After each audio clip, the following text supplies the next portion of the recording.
Bem-vindo ao Bloom Podcast. A cada episódio, Rodolfo Oliveira e um convidado partilharão histórias do mundo da gestão, do marketing, da comunicação e até inovação. Let's talk! Este é o Bloom Podcast e eu sou o Rodolfo Oliveira. Estou aqui hoje com o Ricardo Rocha, que é diretor de marketing e comunicação da Noesis, uma consultora de inovação tecnológica. O Ricardo tem formação em comunicação e marketing e sempre trabalhou na área com uma experiência já longa e que abrange tanto do lado do fornecedor como do cliente. É uma pessoa que privilegia o tempo em família, aliás, tem 3 filhos com quem gosta de estar regularmente, felizmente. E é uma pessoa apaixonada por viagens, em que gosta também de pôr a leitura em dia, nomeadamente, seja de gestão, marketing ou as biografias de grandes empreendedores. Portanto, começava por te agradecer, Ricardo, por aceitares o nosso desafio para estar aqui connosco. Obrigado, Rodolfo, é um gosto estar aqui e parabéns pela iniciativa. Tenho ouvido, sou já um seguidor do podcast e tenho ouvido os vossos episódios e é muito interessante. Ótimo. Eu, se calhar, para começarmos a nossa conversa, e dado também o teu percurso já longo na área de marketing, e para enquadrá-lo, queria perguntar-te aqui um bocadinho. Nós, ao longo destes anos, tivemos uma evolução grande do marketing e acho que se acelerou, portanto, a questão de transformação digital toca em todas as áreas. E, portanto, como é que tu vês a evolução do papel do marketing ao longo deste tempo? Ou seja, quando começaste e agora, em termos da sua percepção dentro da organização? Eu acho que depende, é difícil porque o marketing é uma disciplina tão abrangente que acho que depende um bocadinho de que tipo de marketing é que estamos a falar. Primeiro B2B e B2C, logo aí são diferenças significativas. Depois também a questão do próprio perfil das empresas, estamos a falar de grandes empresas, multinacionais, PMEs. Portanto, acho que o papel do marketing assume diferentes perspectivas em função destas condicionantes ou destas características. Se nós pensarmos, por exemplo, na área do B2B e nas grandes multinacionais, sei lá, empresas tipo Procter ou Unilever ou coisas desse género, já são escolas de marketing há 40 anos, não é? E portanto são referências e onde o papel do marketing é um papel muito importante. Basicamente são organizações praticamente de marketing e de vendas e portanto são escolas, como eu referi, e onde há muito esse papel dos product marketing managers, enfim, de gestão de produto e todas essas questões, e aí aplica-se um bocadinho mais o marketing quase académico, não é? Aquela história do marketing mix, de políticas de preço, distribuição, enfim, todas as variáveis do mix, como se aprende na escola, não é? E essas empresas têm esse track record já muito alicerçado e já com muita história. Depois, se pensarmos um bocadinho no B2B, o caminho ou a evolução tem sido se calhar mais recente. Provavelmente não existe esse histórico de tantos anos e de uma organização tão alicerçada no marketing, e portanto no B2B ainda se faz esse caminho, na minha opinião, de uma forma mais lenta ou mais com menos preponderância, se quisermos. Ainda assim, também aí se consegue distinguir entre, enfim, hoje em dia, organizações de B2B que também têm uma estrutura já e uma filosofia de marketing muito enraizada na minha área, na área das TIs. Pensamos nas grandes fabricantes, não é? Na Microsoft, enfim, uma outra desse género, uma Google, essas coisas desse género, são organizações multinacionais que têm milhares de colaboradores a trabalhar em marketing, né? Diferentes tipos de marketing. Marketing de canal, com parceiros, marketing de produto, porque alguns também têm produto, enfim, estruturas locais em cada um dos países, estruturas supralocais, tipo regionais, EMEA, Western Europe, todas essas organizações, e depois estruturas centrais ao nível de headquarters, e portanto é muito difícil caracterizar a evolução do marketing, mas porque depende de todas estas variáveis e deste tipo de empresas, não é? Tu, pegando no ponto que tu estavas a falar, nós olhando para um espaço do business to business, no business to business há menor relevância do marketing, ou é uma abordagem diferente à presença do marketing dentro da organização? Eu acho que depende um bocadinho outra vez do tipo de organizações, mas ainda se vê, se tivesse que generalizar, diria que no B2B há menos preponderância do marketing ainda. Acho que estamos uns passos atrás face ao B2C, mas mais uma vez depende muito das organizações. Tive um CEO, que até conhecemos os dois, que dizia que marketing não é comunicação. Eu acho que ele tem toda a razão, não é? E, portanto, essa é logo uma das confusões que às vezes existe no mercado. Já tive outro CEO que falava sempre no marketing como a comunicação. E portanto depende muito no B2B ainda se vê um bocadinho isso, se calhar nas empresas de menor porte, ou em PMEs ou médias empresas, ainda há muito essa visão do marketing ser a comunicação e portanto é um departamento menor, ou se quisermos menos relevante, onde se faz umas apresentações e uns posts nas redes sociais e o site e não sei o quê, e portanto não há essa visão mais estratégica do que é o marketing. Acho que no B2B ainda se passa muito isso, se calhar não se participa tanto como no B2C nas políticas de preço, nas políticas comerciais, nas estratégias de mercado, enfim, toda essa visão, e portanto olha-se muito para o marketing nessa perspectiva da comunicação, organizar uns eventos, fazer umas apresentações, os PowerPoints bonitinhos, como eu costumo dizer, e isso é uma visão deturpada do que é um departamento de marketing numa empresa, ou do que deve ser um departamento de marketing numa empresa. Até se pensarmos nos eventos, e nesta área B2B e no IT, como sabes, há muito esta coisa dos eventos corporativos e de eventos go-to-market, etc. Também aí depende da forma como olhas para isso. Há empresas que se calhar olham para a organização do evento como uma tarefa administrativa, não é? Marcar um hotel, uma sala gira e um catering simpático e está montado o evento, que mais uma vez é uma visão deturpada do que é um evento, se pensarmos no evento como um passo, um touch point de uma estratégia de marketing. E é assim que eu pessoalmente gosto de olhar, e portanto, para mim o evento é mais um touch point, que tem um determinado objetivo, que vem numa sequência de uma estratégia que foi montada e portanto não se resume a montar a escolher um sítio giro e a montar um catering simpático, não é?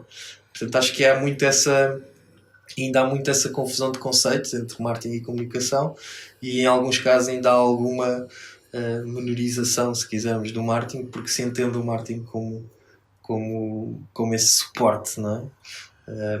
E obviamente que é um caminho que no B2C, na minha opinião, já está, principalmente nestas grandes organizações, como disse, que têm produtos e grandes cadeias, etc. Acho que isso está completamente ultrapassado e já há muitos anos. No B2B acho que é um caminho que ainda tem que ser feito, e alguma evangelização que se tem que fazer também nas organizações. Depois depende muito da cultura da organização, depende muito da relação entre o marketing e as vendas, também é um tema que é sempre discutido e já é um clássico, não é? E portanto, de que forma é que o marketing se integra com uma estrutura comercial e com uma estratégia comercial, se faz parte ou se não faz parte dessa estratégia, não é? E isso tudo dá-te maior ou menor preponderância ao marketing dentro de uma organização. No fundo, o que estamos a dizer é, corrige-me se não é esse o entendimento, nós vemos uma evolução gradual do marketing como uma função de apoio a ser uma função integrante do processo de negócio, não é? E portanto o natural, até mesmo no espaço B2B, é a evolução para isso, e obviamente as organizações estarão em níveis diferentes de maturidade da sua evolução a nível do marketing, não é? Sim. Achas que o Customer Experience, por exemplo, é um conceito que veio ajudar a trazer-nos maior, e a jornada do consumidor veio ajudar a trazer uma maior relevância a esses, porque identificas os touch points e portanto percebes quando é que o marketing entra num ciclo normal de relação com o cliente? Sim, acho que obviamente o Customer Experience e todos estes temas ligados ao digital, o marketing digital por si, não é? A transformação digital, foram aceleradores dessa lógica. Eu vejo claramente o marketing não como uma função de suporte, como dizias, mas claramente já nessa etapa mais à frente, de parte do processo e de parte do negócio. Para mim o marketing é um acelerador do negócio. Portanto, tem que estar dentro da estratégia e tem que estar no centro das organizações, na minha opinião, e puxando a brasa à minha sardinha. E começa também a tocar noutras áreas. Portanto, eu olho muito para o marketing nessa perspectiva do negócio. Para mim é um acelerador de negócio. É a nossa principal missão enquanto marketeers e especificamente até na Noesis, é gerar negócio, abrir oportunidades, gerar leads, enfim, todo esse processo. mas também se toca em outras áreas cada vez mais. Se pensarmos nos temas das próprias pessoas, o employer branding é um tema que começa agora a aparecer também cada vez mais e que ainda está naquele limbo de será que isto é um tema de RH ou é um tema de marketing? Para mim é um tema de marketing, claramente. Porque tem tudo a ver com o teu employer branding, por definição, é o teu posicionamento enquanto empregador, não é? No mercado.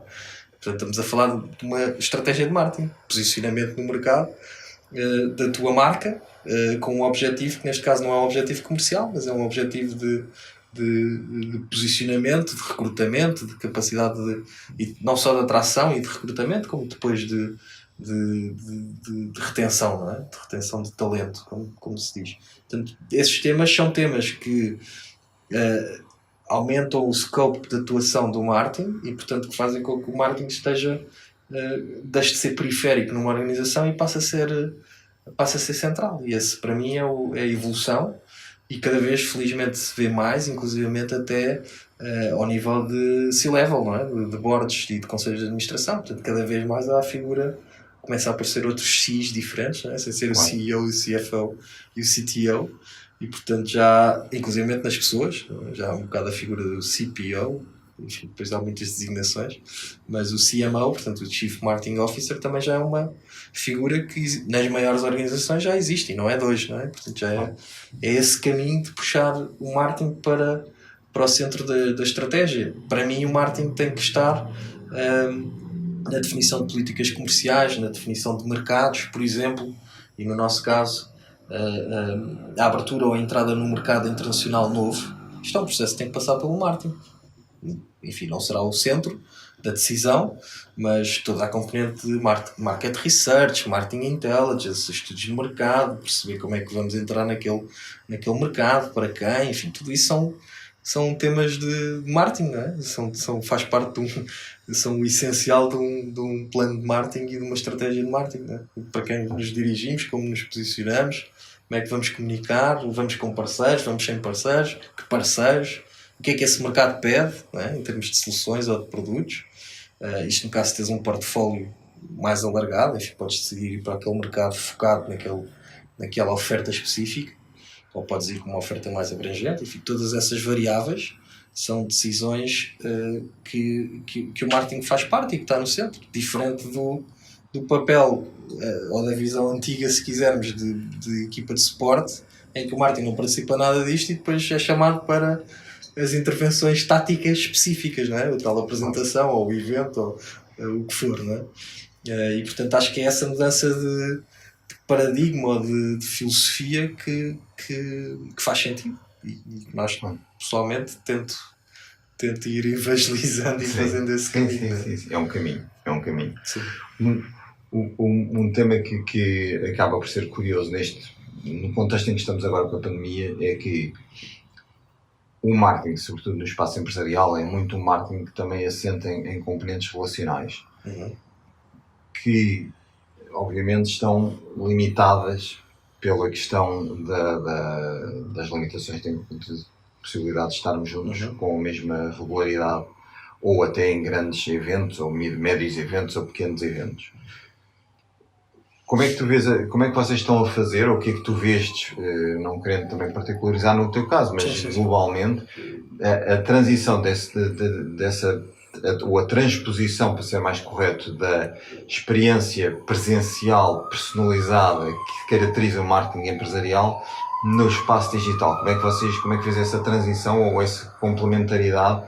Porque obviamente nós temos sempre pontualmente algumas reuniões, mas é sempre uma coisa muito menos frequente do que no passado, não é? Há que inovar e pensar em formas mais criativas de estar com as pessoas, não é?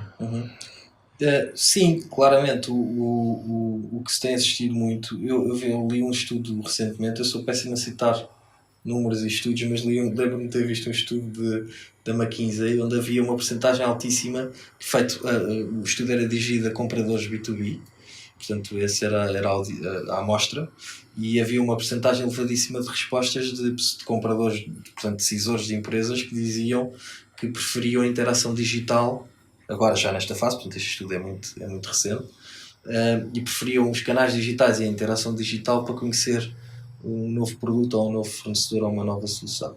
É algo que já se sabia até saindo do B2B para o B2C já é algo que, por exemplo, no comportamento do consumidor já está estudado há algum tempo. Não é? As pessoas procuram, mesmo antes de ir a uma loja, muitas vezes procuram informação sobre a pesquisa prévia para depois comprar. E, portanto, essa evolução transpôs para o B2B um bocado de forma brusca, porque, pelo contexto em que estamos de pandemia, porque ainda há muito aquela cultura. E depois também acho que depende geograficamente também tem variações. Nós somos muito latinos e portanto há muito aquela cultura do almoço com o cliente, da reunião, da visita do comercial, do estar presente junto do cliente, do aparecer, não é? Do ser visto para não ser esquecido. E portanto todas essas máximas da atividade comercial estão muito enraizadas ainda em nós, mas o que esta pandemia veio provar também é que é possível fazer negócios de uma forma, ou reduzindo pelo menos de forma significativa essa interação pessoal.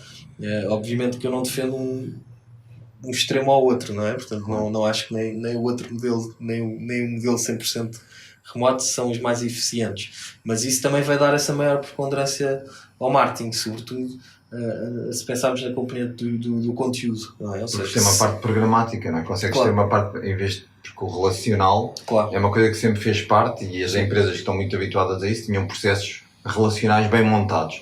Não tinham processos programáticos montados muitas vezes e portanto isso torna-se mais evidente, não é? Sim, e ainda há alguns receios e alguns riscos. Nós pensamos naquela máxima da carteira de clientes, não é? Ainda há aquela ideia, não é? Do comercial ou do whatever, qual for o nome, um account, que for, que tem a sua carteira de clientes, não é? E, portanto parece que aquilo é uma propriedade individual e não uma propriedade, entre aspas, da organização. Portanto, ainda há esses receios de, ok, este tipo, se mudar de empresa, leva-me os clientes todos para outra empresa. Não é? Isso eu acho que é uma visão retrógrada de ver a coisa, não é? Cada vez mais as pessoas e os consumidores e os compradores, e no B2B acho que isso acontece. Claro que há essa componente relacional de confiança que é importante, mas na verdade tu tens que ter uma excelência no serviço ao cliente e uma excelência na entrega. Se tu entregas bons projetos, entregas boas soluções, não é por ser o Manel e depois amanhã ser o Pedro que eu vou mudar de empresa, de organização. Por isso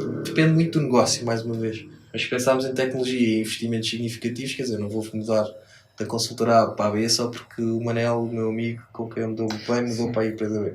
Ou não necessariamente, não é? E, portanto, mas ainda há muito essa cultura, não é? Essa ideia de gestão da tal relação pessoal muito, muito enraizada. E isso o marketing pode contribuir para encontrar esse ponto de equilíbrio, ou seja, cada vez mais, e sabendo deste estudo que eu te falei, ou de todos os outros, sabendo que as pessoas fazem essa pesquisa prévia, não é? E que se informam, e portanto não compram uma solução tecnológica qualquer só porque se dão bem com uma determinada pessoa que lhe disse que aquilo é espetacular, e portanto há muita relevância do conteúdo, não é? Ou seja, o que nós temos, o marketing de conteúdo, que se chama marketing de conteúdo, acho que ganhou ainda mais força com o digital primeiro e depois com a pandemia, porque é uma forma de tu conseguir chegar aos teus potenciais compradores de uma forma muito, muito objetiva, não é? Ou seja, consegues definir uma proposta de valor, consegues entregar conteúdo que seja relevante para o que aquela pessoa procura, e consegues ajudar nesse trabalho de prospecção de mercado, digamos assim. E depois consegues medir, não é? Portanto, e essa é outra vantagem, que não fica só, consegues dar alguma cientificidade ao processo comercial, não é? Porque consegues perceber exatamente com que conteúdos é que aquela lead ou aquele potencial cliente interagiu, de que forma é que interagiu, consegues ir alimentando e, portanto, qualificando a lead dentro do chamado do funil, não é? E, portanto, consegues acompanhar os diferentes passos nesse processo, não é? até que esse potencial cliente esteja apto para comprar, e, portanto, consegues ter aqui um tracking muito mais eficiente do que numa relação meramente ou unicamente relacional, não é? Numa interação meramente física ou relacional entre um vendedor e um comprador. Porque aí não tens isso, né? Tens sensibilidade. Está interessado, não está, vai comprar, é amanhã, não sei o quê. Tem toda aquela conversa comercial. E eu já fui account e já trabalhei na área de vendas e, portanto, valorizo imenso. E, portanto, eu acho que o segredo nas organizações está nessa ligação entre marketing e sales, né? Tem que ser uma relação próxima, tem que fazer tudo parte de uma cadeia e de um processo. E, portanto, é por aí que eu acho que a coisa tem evoluído. E acho que esta pandemia acelerou, não é? Isso não acho, é um facto, não é? E dentro do digital, temos um conjunto de coisas que podíamos pegar. Voltamos ao tal que estavas a dizer. O digital é tudo, não é? Claro. Tu conseguirias dizer-me assim, tipo, que vês vamos novamente ao espaço relacional e empresarial, alguma tendência especial que tu notes na componente do digital? Do digital e do marketing digital que esteja a influenciar ou seja mais preponderante neste momento? Digamos que eu sou uma pessoa que estou interessado, pensar, sim, mas isto é tudo, e o que é que eu tenho de fazer? Olho mais para o site, olho mais para os canais digitais, olho para a uniformização de mensagens, olho para os conteúdos, olho para o SEO, olho para o quê? Ou olho para tudo? Sim, tens que necessariamente olhar para tudo. É que olhar para tudo ao mesmo tempo é complicado, é um desafio, não é? Não é fácil, mas sim, eu diria que necessariamente tens que olhar para tudo. Eu acho que o conteúdo hoje em dia é o rei. E essa é a minha. Já é um clichê, não é? Content is king, já não sei quem é que disse isso, mas eu acredito piamente nisso. Acho que é através do conteúdo que tu consegues conteúdo relevante, e esse para mim é o segredo, é conseguir criar conteúdo que seja relevante para o tal potencial comprador, que responda às suas dúvidas, que enderece os seus problemas e as suas dificuldades, que apresente as soluções que podem ajudar a resolver esse problema. E portanto hoje em dia as pessoas são muito mais informadas, têm muito mais acesso à informação, e portanto o grande desafio é criar bom conteúdo e diferenciador e que te posicione como expert naquela matéria, por exemplo. E portanto há muito conteúdo que não é necessariamente conteúdo comercial, não é? Cada vez mais nós vemos organizações a disponibilizar conteúdo que é conhecimento sobre determinada matéria. Então na área tecnológica vê-se muito isso, porque isso te posiciona como um especialista naquela matéria. Portanto não estás necessariamente a dizer compra a minha solução, o que estás a dizer é eu sou muito bom neste tópico, eu sei muito sobre esta matéria, e isso, ou eu trabalho com estas tecnologias, com estes clientes, com estas referências, tenho esta experiência. E cada vez mais também, isso é interessante porque eu estou a falar no eu, mas na verdade no conteúdo o que se está a assistir é cada vez mais o inverso, não é? Ou seja, não falar tanto de mim enquanto empresa e das minhas credenciais, mas sobretudo falar, colocar-nos nos sapatos do potencial comprador e falar das dores e dos problemas da organização e de como é que esses problemas podem ser ultrapassados. Portanto, para mim, conteúdo, podes ter um bom site, um bom SEO, redes sociais, ter tudo montado, fazer campanhas, o que for, mas se não tiveres ali aquele conteúdo que é o trigger que faz ativar o processo, angariar a lead e depois gerir todo o processo, não vai funcionar. Depois, da forma como entregas o conteúdo, para mim é a grande tendência. Ou seja, acho que o movimento do vídeo já não é de hoje, isto que nós estamos a fazer, não é? Que também já não é de hoje, mas que de repente está claramente em explosão, não é? Porque é que a Bloom faz um podcast? Não é? Faz sentido, é uma forma inovadora de levar esse conteúdo.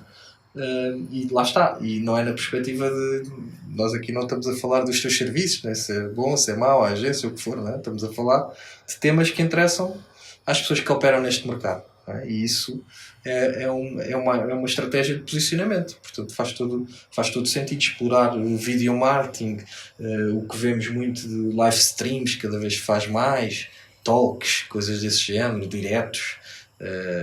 Vimos aquele fenómeno não ter nada a ver, mas o Bruno Nogueira no Instagram, não é? Provou que aquilo funciona, e portanto foi um hiper fenómeno.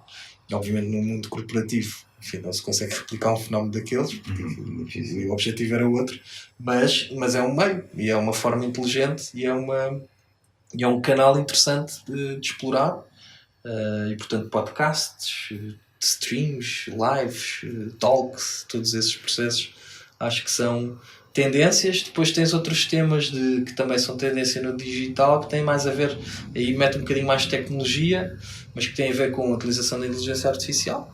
No marketing também começa a ser cada vez mais utilizado, e portanto tu conseguis estudar aí, se calhar mais no B2C ainda, mas que também é um tema interessante perceber como é que isto vai evoluir no B2B, mas o facto de conseguir estudar padrões de consumo, teres capacidade preditiva, por exemplo, até no B2B até se pode aplicar, se pensares, por exemplo, numa marca que venda para o canal Horeca, por exemplo, não é? Que tem aquele modelo comercial típico da volta do comercial, não é? Que vai visitar sei lá, se pensarmos num café ou uma coisa do género, vai visitar os estabelecimentos uma vez por semana, faz a sua ronda para recolher as encomendas. Isso hoje em dia com a tecnologia está a evoluir imenso, não é? Hoje em dia já consegues prever se precisas de ir ou não. Se precisas de ir ou se não precisas, se o cliente precisa ou se não precisa.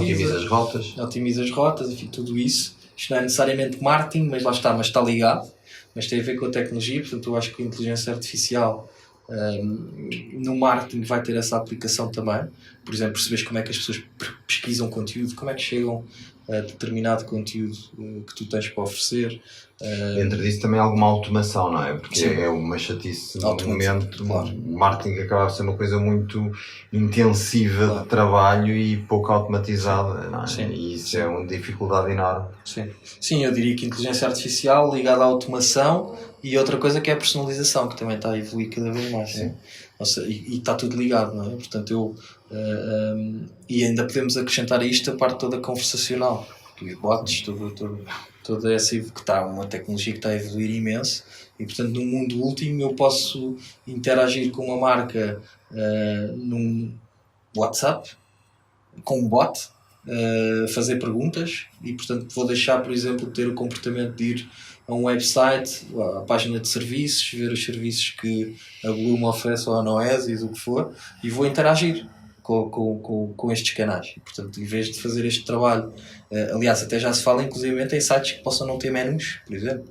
É uma tendência que eu acho que vai aparecer aí um dia, em que tu não tens aquela estrutura de menu tradicional. Portanto, tu interages com o conteúdo e depois esses algoritmos de inteligência artificial e a personalização vai-te apresentando o conteúdo em função do teu perfil. Portanto, se estás a ler sobre isto, vai-te sugerir conteúdo, e portanto tudo isso sem ter aquela estrutura horizontal de quem somos, serviços, o que fazemos, não sei o quê.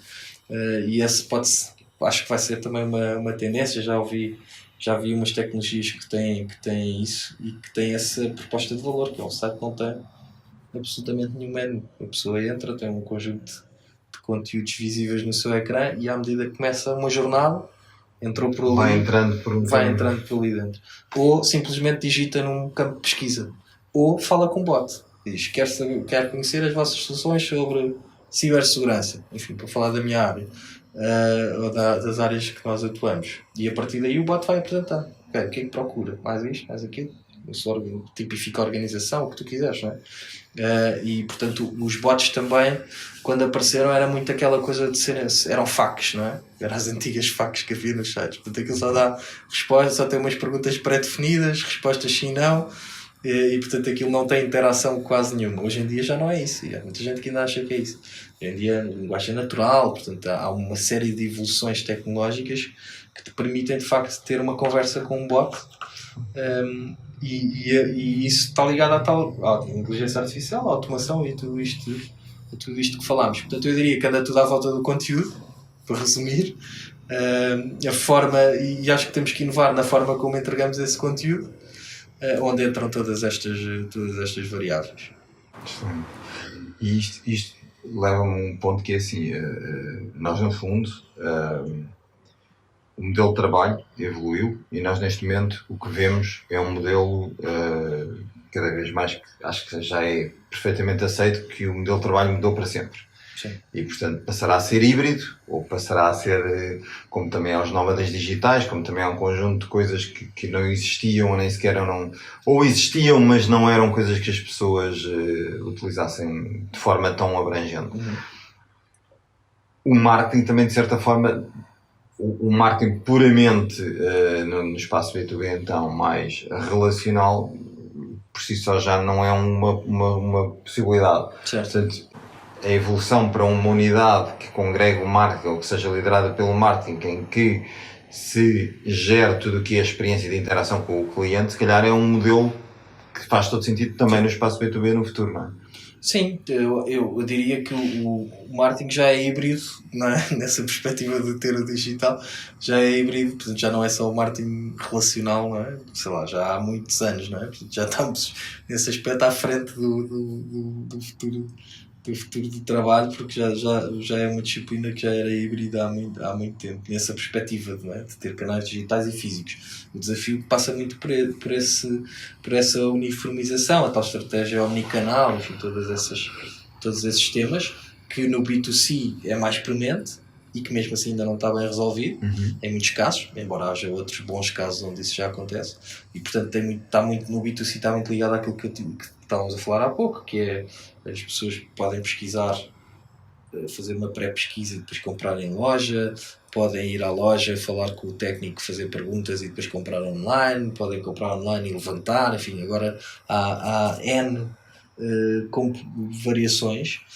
Podem subscrever o serviço por telefone e depois há mil combinações possíveis, e portanto conseguir essa uniformidade na experiência é um dos grandes desafios, não é? Está ligado a Customer Experience e Customer Journey, e a tecnologia mais uma vez também ajuda, não é? Ou seja, tem havido desenvolvimentos tecnológicos que te permitem teres cada vez mais centralizada essa informação, porque um dos problemas é a centralização da informação, não é só aquilo que referias, que eu estou 100% de acordo, que é haverem diferentes departamentos, portanto não haver uma visão central de todos estes touchpoints, mas também havia um problema tecnológico, que é um problema de não haver centralização da informação e ela não estar disponível a todos estes canais, não é? Ou seja, acontecia muito, sei lá, tu interagis com uma determinada marca ou serviço por telefone e depois ires à loja e as pessoas não saberem que tu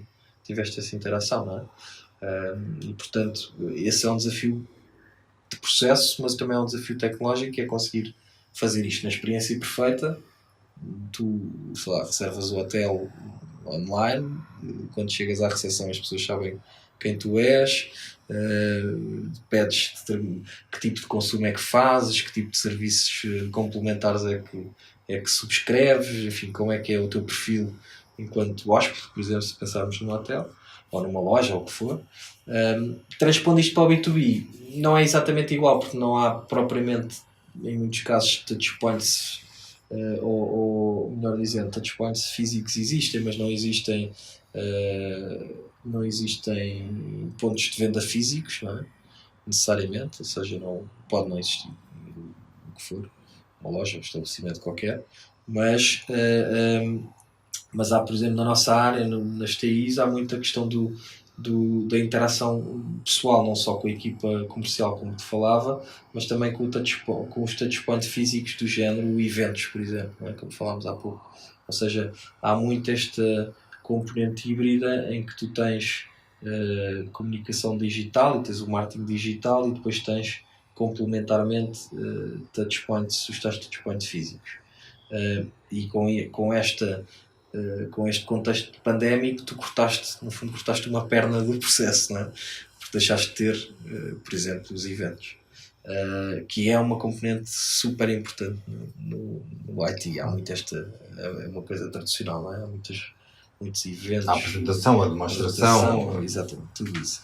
E portanto, aí tu não consegues viver sem essa perna, claramente. Agora tens que conseguir, e nesse contexto, o futuro híbrido será, por exemplo, conseguires inovar nesse formato. Ou seja, e também começamos a assistir isso no nosso setor, por exemplo, a possibilidade de realizar eventos híbridos, em que tens uma componente em que transmites o conteúdo de forma digital, por exemplo, e depois tens interações mais pequenas que são previstas ser físicas. Por exemplo, as demonstrações e o que estavas a referir. Isso também traz outra grande vantagem, que é abre-te muito mais o scope de audiência. Ou seja, aqui nós, enfim, se queríamos contactar com um cliente fazemos um evento em Lisboa, não é? E portanto logo aí estás a reduzir a tua audiência, e mais ainda tendo atividade internacional, de repente tens que ir a uma feira na Alemanha, ou tens que montar um evento nos Estados Unidos e tens que estar lá fisicamente para conseguir, ou tinhas que estar no modelo antigo. Sim. Agora consegues, neste modelo híbrido, se calhar consegues explorar isso de outras formas. Consegues desde logo difundir o teu conteúdo numa audiência muito mais global, portanto podes fazer um evento internacional virtual, e depois podes ter os tais pequenos touchpoints integrados nesse evento, que pode ser uma tal demonstração física num determinado sítio só para uma determinada audiência, podes ter um almoço, o que for, um epifenómeno, não é? dentro da visão global. Passa muito, é um exercício criativo de perceber como é que isso se conjuga. No fundo tens aquilo, pegando no que estavas a dizer, tu no fundo criaste uma realidade em que o digital traz-te uma coisa fantástica, é que o mundo é plano, não é? Claro. Tu estás onde puderes, onde claro. Concorres com toda a gente, portanto o campeonato é muito maior, claro. Mas tu podes estar onde estiveres, desde que tenhas uma oferta e uma proposta de valor tecnológica gira, claro. Na tua apresentação e na forma como chegas às pessoas, se calhar consegues captar mais gente. Portanto, claro. Há uma concorrência aqui até num aspecto que não era tão comum para nós, que é a forma como apresentas, a forma como apareces, os canais onde apareces, claro. Em termos digitais e o aspecto de modernidade ligado a isso é importante para cativar as pessoas para verem, não é? Sim. Depois o resto, voltas ao normal, que é claro. Tens de entregar e mostrar claro. Que sabes. Claro. Mas isso é como em tudo, não é? Sim, acho que é essa. Eu sem dúvida acredito que esta situação, este contexto que nós vivemos trouxe montes de oportunidades para é um bocado aquele clichê das dificuldades, surgem novas oportunidades, mas eu acredito nisso também. Acho que no que toca ao marketing trouxe de facto essa possibilidade para já do marketing ganhar preponderância nas organizações, já falámos aqui, portanto ser cada vez mais central, porque de repente o modelo tradicional mais baseado num modelo relacional em que o marketing era um suporte, de repente isso deixa de funcionar, não é? E, portanto, consegues puxar o marketing para o centro da organização, como eu estava a dizer há pouco, e portanto essa é uma oportunidade para o marketing, é uma oportunidade para inovar no que toca aos conteúdos. Lá está, falámos aqui do podcast, de todos esses suportes já existiam antes, mas não eram tão utilizados porque estávamos agarrados àquela ideia de não, mas temos é que fazer o almoço com o cliente e temos que estar fisicamente com o cliente e temos que montar um evento e portanto o plano de marketing mudou radicalmente, não é? Ou seja, o plano de atividades definido para um ano, não é? Agora para já fazer para um ano já é um risco, portanto planos de marketing também se calhar é uma mudança e se calhar também é uma evolução. Os planos de marketing deixaram de ser aquela coisa que se faz em outubro, novembro e dura para 12 meses e é uma bíblia, não é? Está ali, isto é o plano, para ser uma coisa muito mais interativa e muito mais dinâmica e muito mais sujeita à medição, avaliação, teste, resulta, não resulta, teste de experimentação, não é? Portanto, isso também é uma variável, também é outra evolução interessante no marketing, passou muito mais a ser uma disciplina muito no digital, sobretudo, não é? Muito tentativa e erro, não é? Muito teste, medir, fazemos isto versus isto, fazer, enfim, testes A/B, todas aquelas questões. E portanto eu acho que a pandemia puxou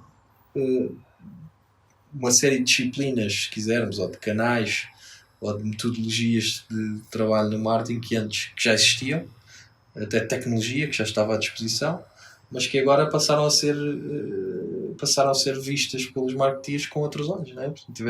Nós próprios tivemos que nos reinventar e tivemos que descobrir novas formas de fazer o que fazíamos antes. Portanto, acho que isso é super interessante. E acho que é um desafio e são tempos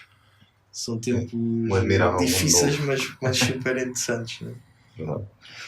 Olha, obrigadíssimo por esta conversa. Tinha uma última pergunta que gosto sempre de colocar, que é um bocadinho, imagina que põe agora no papel de um conselheiro para alguém que está a entrar numa área e gostaria de marketing, gostaria de avaliar a hipótese de trabalhar num espaço empresarial, de business to business.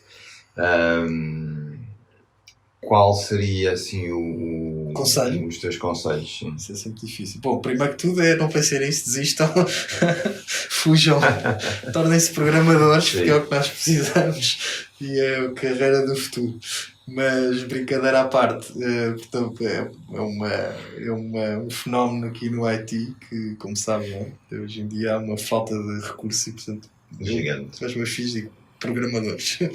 Esqueçam, não digo que eles ainda são muito pequeninos, mas brincadeiras à parte, eu acho que o grande conselho é que, até por causa daquilo que falámos há pouco sobre o papel do marketing nas organizações, eu acho que cada vez mais polivalência é uma coisa fundamental, não é? Portanto, temos a capacidade de termos diferentes skills e estamos constantemente em evolução.